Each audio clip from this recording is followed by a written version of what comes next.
Hello everyone. Today we will talk about how to fix the app of Ewa. We will go to settings.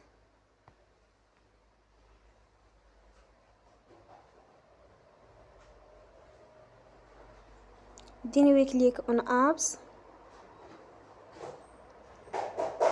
After that you will search the app Ewa and you will click.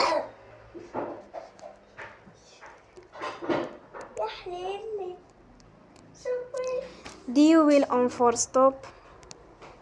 After that you will go to storage. Then we click on clear cache.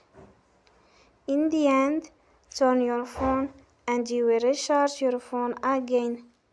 Don't forget to support us by like and subscribe. See you next time and thank you for watching.